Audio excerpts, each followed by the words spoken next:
और अब आपको सीधे लेकर चलते हैं अब राजनीतिक अखाड़े में, जहां हमारे साथ हमारे सहयोगी वहां पर मौजूद हैं लता केसी और उनके साथ मौजूद है राजनीतिक दल के नेता।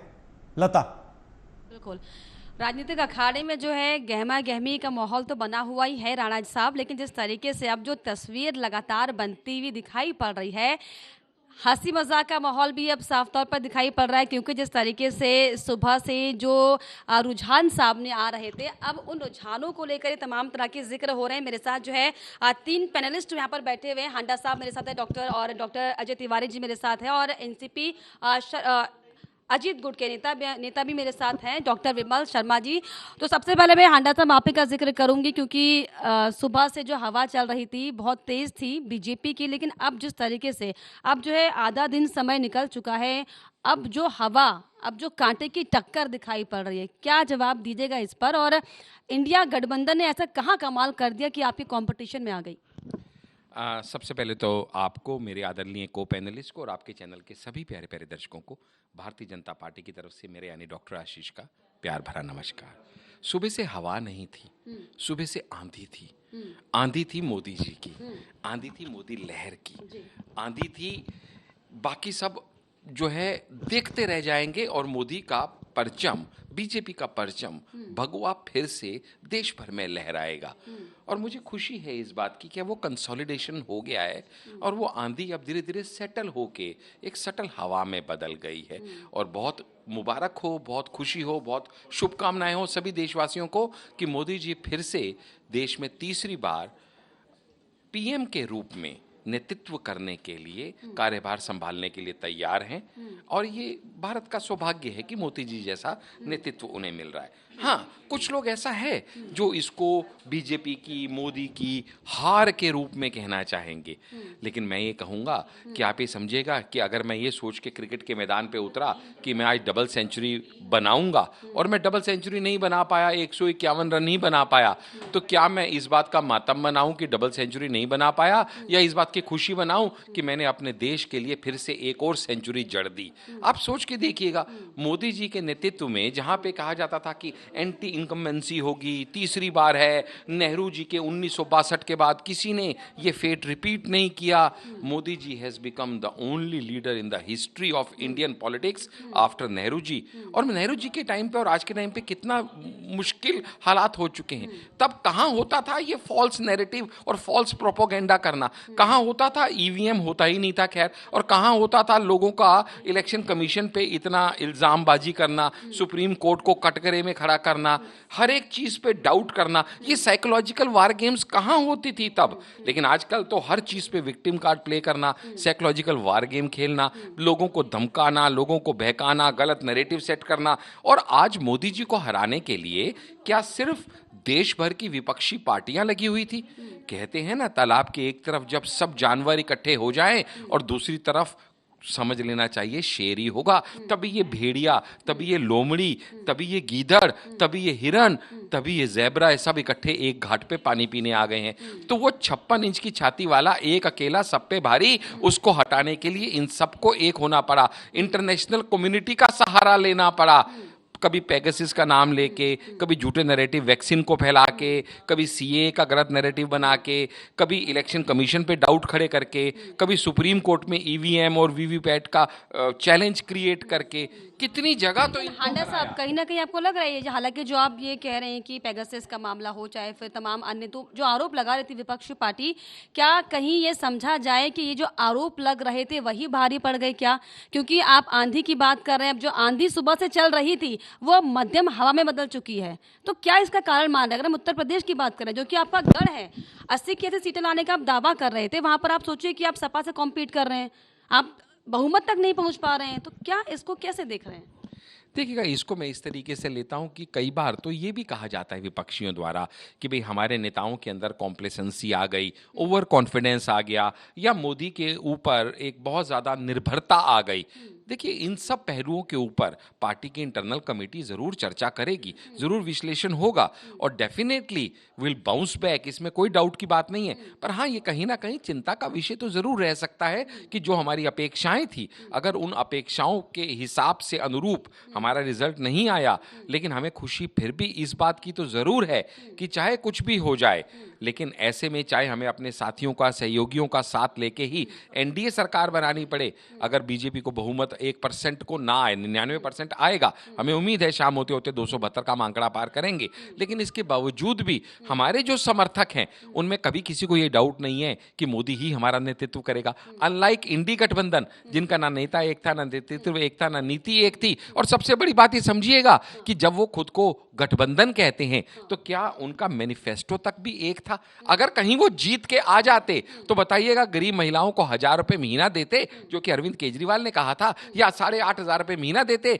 जो कि राहुल गांधी ने कहा था? किसका मैनिफेस्टो लागू करते? टीएमसी का करते, समाजवादी पार्टी का करते, कांग्रेस का करते, आम आदमी पार्टी का करते? अरे जिनका common agenda, common minimum programme, common manifesto तक एक ना हो पाया, उनको देश की बागडोर ना देने का निर्णय करके सभी भारतीयों ने बहुत प्रोग्राम नहीं बन पाया। और जिस तरीके से तिवारी जी, हांडा साहब भी कह रहे हैं कि कहीं ना कहीं जो मोदी के चेहरे पर जो निर्भरता हो गई थी, क्या आपको लग रहा है कि यही बड़ा कारण रहा? क्योंकि हम अगर तमाम अलग अलग राज्यों में तमाम सीटों की बात कर ले तो चेहरा इंपॉर्टेंट नहीं था, सबको ये पता था कि हमें वोट देना है तो मोदी को देना है, तो क्या ये निर्भरता ही भारी पड़ गई, आपको लग रहा है? निश्चित तौर से मैं लता जी, हांडा जी को पहले तो बहुत बहुत बधाई देता हूं कि इस 1962 के बाद बिल्कुल ठीक कह रहे हैं हांडा जी कि प्रधानमंत्री हमारे नरेंद्र मोदी जी हैट्रिक लगाने जा रहे हैं और ऐसा आसार दिख रहा है।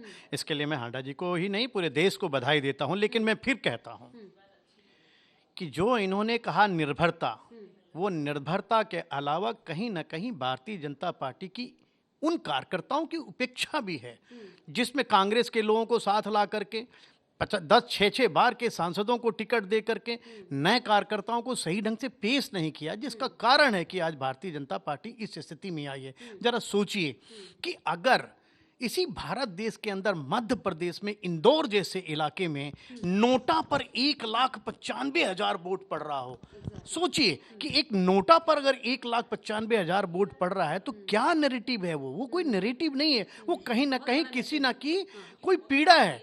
वो पीड़ा न होती तो शायद इस तरह के वोट नहीं होता। पीड़ा कौन सी है?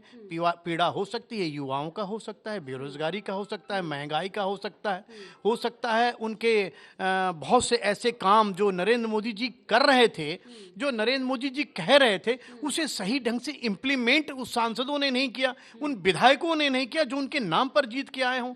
आज मुझे बड़ा दुख के साथ कहना पड़ता है कि वह जब मुलायम सिंह जी जिंदा थे, कल्याण सिंह जी चीफ मिनिस्टर थे, आप याद करिए दोनों के कार्यकाल में कितना अंतर था।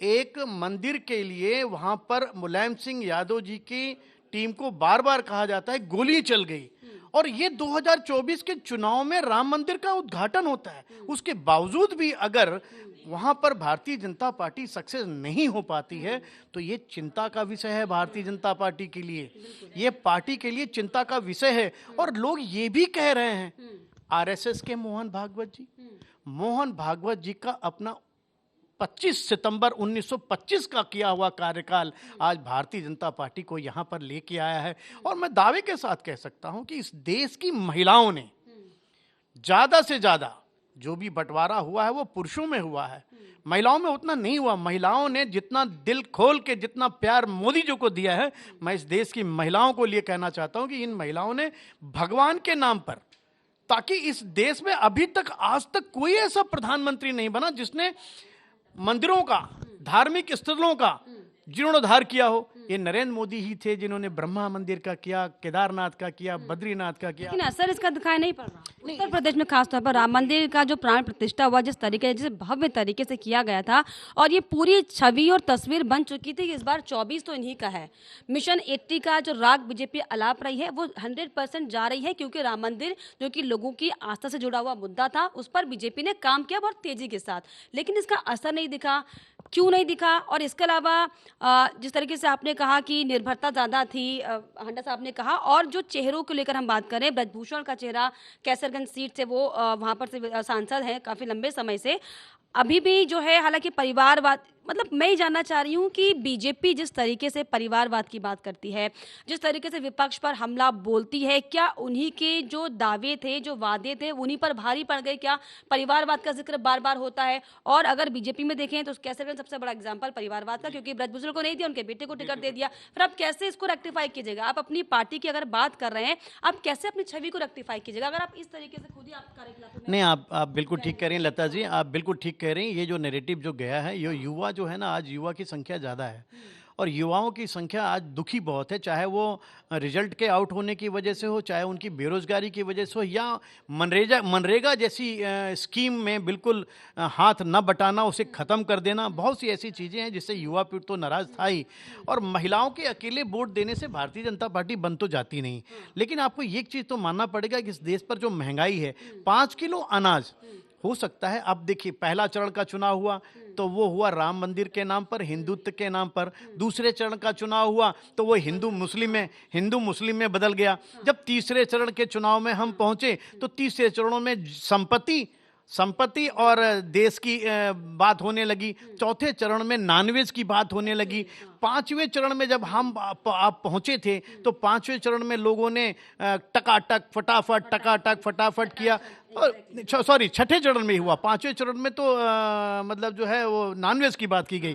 और सातवें चरण में नरेंद्र मोदी जी विवेकानंद जी के स्थान पर चले जाते हैं। वो भी उनको प्लस की तरफ वोट मिलना चाहिए था। पता नहीं क्यों, मेरी समझ से भी आज मैं समझा जाए जो चरण दर चरण जो स्ट्रेटेजी बीजेपी ने बदली, क्या शुरुआत के दौर में ही अंदाजा हो गया था कि जो है चुनाव पक्ष में नहीं पड़ रहा है? क्योंकि चरण दर चरण जिस तरीके से नॉनवेज आया, जिक्र में मंगलसूत्र आया, सभी के जो है गहने जो है वो भी कांग्रेस निकाल लेगी, और तमाम जो बातें आई। और उत्तर प्रदेश का जिक्र हम बार बार इसलिए करें क्योंकि सबसे बड़ा राज्य वो है, बड़े बड़े चेहरे उसमें हैं। अखिलेश यादव की बात कर लें, राहुल गांधी की बात कर लें, डिम्पल यादव की बात कर लें, मेनका गांधी की बात कर लें, चाहे स्मृति ईरानी की बात कर लें। अब सोचिए, स्मृति ईरानी तो अपना आवाज बना के वहां पर बैठ चुकी थी, तब भी केएल शर्मा उनको हरा रहे हैं। ये बहुत बड़ा हालांकि समीकरण है। मेरे साथ डॉक्टर विमल जी भी जुड़े हुए हैं, एनसीपी के नेता हैं अजीत गुट से। क्या लग रहा है महाराष्ट्र में जिस तरीके से, हालांकि जिस कॉन्फिडेंस के साथ महाराष्ट्र में जो राजनीति चली थी, पूरे दाव पे जोर तोड़ की राजनीति हुई थी, उसका असर आपको दिख रहा है क्या महाराष्ट्र में? कोई फायदा एनसीपी को और बीजेपी गठबंधन को वहां पर दिखाई पड़ रहा है क्या? देखिए,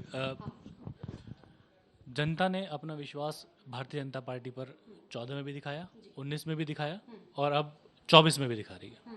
उसी का नतीजा है कि आज फिर बीजेपी तीसरी बार अपनी सरकार बना रही है। महाराष्ट्र की यदि हम बात करें तो वहाँ पर भी जनता को पूरा भरोसा है भारतीय जनता पार्टी की सरकार पर, गठबंधन की सरकार पर जो वहाँ पर चल रही है। और एनसीपी की यदि मैं विशेषता बात करूँ तो महाराष्ट्र के लोग, मुंबई के लोग हमारे नेता श्री अजीत दादा पवार पर पूरा विश्वास रखते हैं, पूरा भरोसा रखते हैं। इसीलिए आज वो सरकार में है और आने वाले विधानसभा चुनावों में भी आप उसका नतीजा साफ साफ देखेंगे कि कैसे वहाँ की जनता हम पर भरोसा जता रही है। इंडिया के जो गठबंधन के विपक्ष के लोगों ने जो भी वहाँ पे फॉल्स नैरेटिव फैलाने की कोशिश की, छवि खराब करने की कोशिश की, लोगों के लेके झूठे आरोप लगाए, कभी प्रवासियों को लेके, कभी भ्रष्टाचार को लेके अनगिनत वहाँ पर झूठे एलिगेशंस लगाने शुरू किए। लेकिन उसका नतीजा क्या हुआ? आने वाले समय में आज महाराष्ट्र में जनता अपना सपोर्ट दे रही है बीजेपी गवर्नमेंट को, और ये नैरेटिव्स भी साफ दिखा रहे हैं कि पूरे देश की जनता भारतीय जनता पार्टी के साथ है, उनके नेतृत्व में आगे बढ़ के काम करने के लिए तैयार है। आप क्योंकि पार्टी के नेता और कहना लाजमी भी है कि जो है जनता सपोर्ट कर रही है, लेकिन अगर हम आंकड़े देखें, महाराष्ट्र में देखिए बीजेपी सिर्फ 21 में और कांग्रेस 26 में दिखाई पड़ रही है। कहाँ जनता सपोर्ट कर रही है? तो रुझान है हालांकि, लेकिन जो कॉन्फिडेंस था, जिस तरीके से महाराष्ट्र में तमाम गुट बन गए, असली नकली की राजनीति वहां पर चल रही थी, वो असर नहीं कर पाई। ऐसा लग रहा है आपको? अजीत पवार की बात चल रही थी, अजीत पवार बीजेपी में शामिल हो गए तो वो धुल गए वॉशिंग मशीन में आके। वो जनता तो ऐसा लग रहा है कि इसका जवाब दे रही है। देखिए, ऐसा है कि आरोप लगते हैं राजनीति में। जो भी नेता है उसके काम को देख के कोई आरोप भी लगाएगा, कोई प्रशंसा भी करेगा। ये व्यक्तिगत चीज़ें होती हैं नेता के ऊपर, लेकिन मैं उस पर नहीं जाऊँगा। मैं बात करूँगा जनता के विश्वास की। जनता ने विश्वास किया है, आज तभी हम लोग वहाँ पर महाराष्ट्र में सरकार में बैठे हुए हैं, और आगामी चुनावों में भी आप देखेंगे कि हम फिर से रिटर्न आएंगे वहाँ पर। और हाँ, लोकसभा चुनाव में हमें उतना अपेक्षित रिजल्ट नहीं मिल पाया, उसके लिए हम जनता का सम्मान करते हैं। हो सकता है जो विपक्ष ने वहाँ पे फॉल्स नैरेटिव फैलाया है उसमें शायद हम उनको उतना कन्विंस नहीं कर पाए, लेकिन आगामी विधानसभा चुनाव में आप उसका रिजल्ट देखेंगे वहाँ पर। आगामी विधानसभा चुनाव में इसका नतीजा देखेंगे। लेकिन राणा जी देखिए, जिस तरीके से भले ही बीजेपी हैट्रिक मारती हुई जरूर दिखाई पड़ रही है, लेकिन जिस कॉन्फिडेंस के साथ खेलना बीजेपी ने शुरू किया था, वो कॉन्फिडेंस कहीं ना कहीं धराशायी होता हुआ दिखाई पड़ रहा है। हालांकि बीजेपी के लिए खुशी की बात ये जरूर है कि तीसरी बार रिपीट कर रहे हैं, लेकिन संशय, डर, लगातार असमंजस की स्थिति भी जरूर है, क्योंकि जो हालात बीजेपी के अभी दिखाई पड़ रहे हैं, किसी ने ये एक्सपेक्ट नहीं किए थे। चाहे हम उत्तर प्रदेश की बात कर लें, महाराष्ट्र की बात कर लें, जिन जिन राज्यों में क्लीन स्वीप मारती हुई बीजेपी दिखाई पड़ी थी, आज सोचिए सरकार बनाने को वहां पर चुनौती साफ तौर पर दिखाई पड़े। लेकिन ऐसे में हालांकि आने वाला वक्त बताएगा, शाम तक ये क्लियर हो जाएगा कि कौन सी पार्टी की जो है सरकार केंद्र में बन रही है, और जो कॉन्फिडेंस बीजेपी की था कहां पर बीजेपी को मात मिली। हालांकि वो भी साफ तौर पर सामने आएगा, जनता किस बात से नाराज है। लेकिन ये बहुत दिलचस्प है, क्योंकि जिस तरीके से राणा जी लगातार हम लोग सुबह से ही ये कवर कर रहे हैं और पल पल की अपडेट जनता को दे रहे हैं कि कौन आगे, कौन पीछे, कौन जीता, कौन हरा। हालांकि शाम तक की तस्वीर जो है वो साफ हो जाएगी, लेकिन लगातार निगाहें जो है एएमबी नेटवर्क की जो है समीकरणों पर, अंकगणित के गेम्स पर लगी हुई हैं। बिल्कुल लता, देखिए, लेकिन जो अब तस्वीरें जो उभर कर सामने आ रही हैं और जो आंकड़े हैं, ये बहुत कुछ अपने आप में कह रहे हैं। और ऐसे में जो कॉन्फिडेंस एनडीए ये दिखा रहा है कि वो तीसरी बार सरकार बना रहा है, वही कॉन्फिडेंस इंडिया गठबंधन का भी है, और वो भी कहीं ना कहीं उस जुगाड़ में लगा है कि कैसे पूरी स्थिति को समझा जाए और कैसे उसको संभाला जाए।